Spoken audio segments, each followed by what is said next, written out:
الرحیم السلام علیکم 12 کلاس علم التعلیم کے لیکچر میں خوش آمدید۔ چیپٹر نمبر 1 ہم نے سٹارٹ کیا ہوا تھا اور جس میں ہم اسٹڈی کر رہے تھے برصغیر میں مسلمانوں کی تعلیم کے اوپر، اس کے نمایاں پہلو، جس میں سے کچھ پہلو ہم آلریڈی اسٹڈی کر چکے ہیں، اور آج ہمارا جو پہلو ہے جس کے اوپر ہم نے فوکس کرنا ہے وہ ہے جائزہ۔ اب جائزہ کیا ہوتا ہے؟ جب کوئی بھی چیز ہے، جب ہم اس کا جائزہ لیتے ہیں، اس کا مطلب یہ ہے کہ ہم اس چیز کو بہت اچھے طریقے سے پرکھتے ہیں، دیکھتے ہیں اور پھر ڈیسائیڈ کرتے ہیں کہ یہ چیز کیسی ہے، یہ ٹھیک ہے، یہ رکھنے کے قابل ہے، نہیں ہے، ٹھیک ہے۔ تو اسی طرح یہ جو جائزہ ہے، اس کا برصغیر کی مسلمانوں کی تعلیم کے اندر کیا رول ہے وہ آج ہم دیکھتے ہیں۔ اچھا،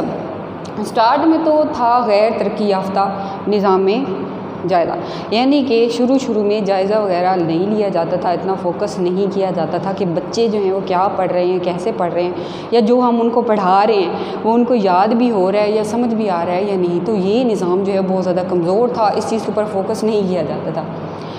اب اس کو مطلب سیٹ کس طرح سے کیا جاتا ہے کہ بچے کی تعلیمی کارکردگی دیکھی جاتی تھی اور وہ دیکھ کر اس کو اعلیٰ درجے کے اندر، یعنی اگلے درجے کے اندر ترقی دے دی جاتی تھی۔ تعلیمی کارکردگی کیسے دیکھی جاتی تھی؟ کلاس میں بس دیکھتے تھے کہ بچہ صحیح طریقے سے بس لکھ کے دے رہا ہے ہمیں یا کچھ سنا رہا ہے، تو اس لحاظ سے اس کی کارکردگی کو جج کر لیا جاتا تھا کہ اس نے صحیح سے ہمیں کر کے دکھا لیا، تو یہ بچہ لائق ہے اور یہ اس قابل ہے کہ اس کو نیکسٹ کلاس میں پروموٹ کر دیا جائے۔ اور اس کی کوئی متعین مدت بھی نہیں ہوتی تھی، یعنی جس کی مرضی وہ جتنے عرصے میں لگا کے وہ جو ابتدائی تعلیم ہے یا جو بھی اعلیٰ تعلیم ہے، ٹھیک ہے، اس کو حاصل کرے۔ ٹھیک، اب آتے ہیں ابتدائی جائزہ،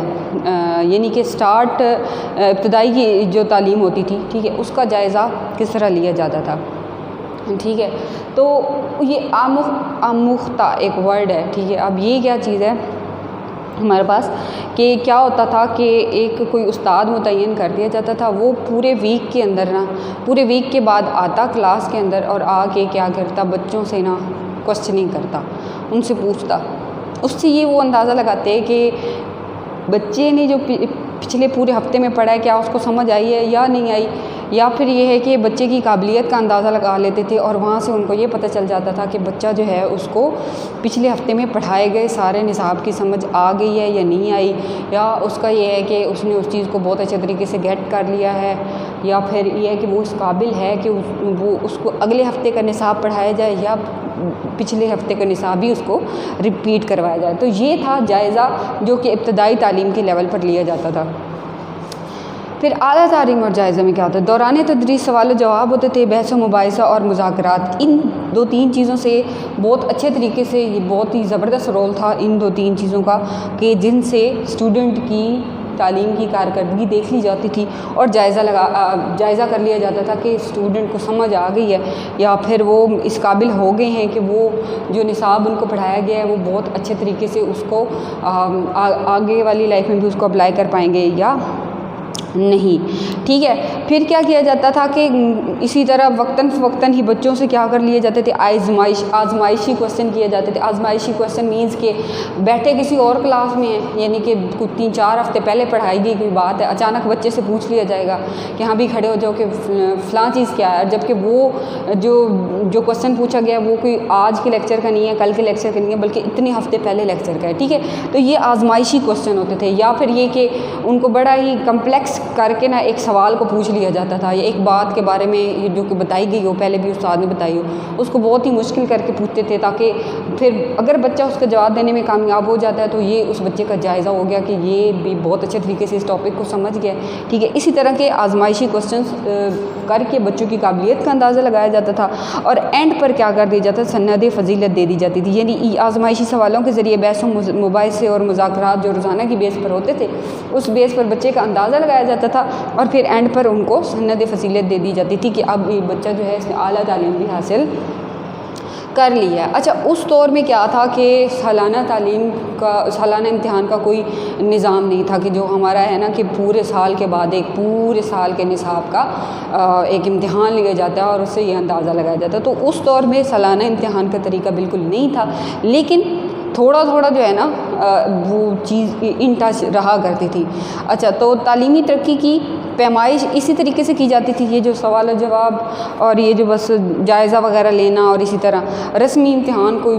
چھوٹے موٹے ہو جایا کرتے تھے۔ اچھا، والی بیجارپور محمد عادل شاہ یہ جو تھے، انہوں نے سالانہ امتحان کا طریقہ جو ہے وہ انٹروڈیوس کروایا تھا، ٹھیک ہے۔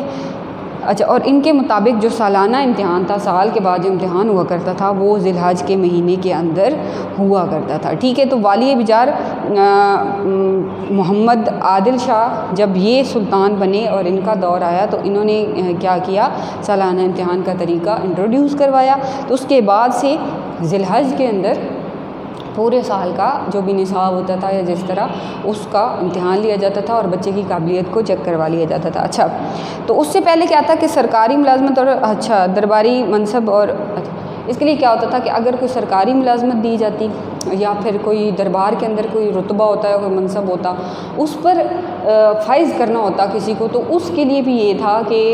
ایک مقابلہ کروایا جاتا، یعنی ریٹن کوئی ایگزام نہیں ہوتا تھا یا کوئی ایسا ویسا کچھ امتحان نہیں ہوتا تھا۔ اگر کسی نے اعلیٰ تعلیم کا درجہ حاصل کر لیا اور وہ سرکاری ملازمت حاصل کرنا چاہتا ہے یا دربار میں کسی منصب پر فائز ہونا چاہتا ہے تو اس کے لیے وہ مقابلہ کرے گا، عملی مقابلہ، نہ کہ کوئی ریٹن، مطلب جیسے کہ اب ہم لوگوں کے ہوتے ہیں مقابلے کے امتحانات، اس میں کیا ہوتا ہے ریٹن امتحانات ہم لوگوں سے لیے جاتے ہیں، جبکہ اس دور میں ریٹن نہیں لیے جاتے تھے، بلکہ ان کو کیا کروایا جاتا تھا، مقابلہ عملی ہوتا تھا، یعنی کچھ مشق دے دی جاتی یا کچھ کوسچن پوچھ لیے جاتے جس سے ان کی جو ہے نا قابلیت کا پتہ چل پاتا کہ کیا یہ اس ملازمت کے لیے اس منصب کے فائز ہیں یا نہیں۔ تو یہ تھا ہمارا جائزہ، تو انشاءاللہ ملتے ہیں نیکسٹ لیکچر میں، فی امان اللہ۔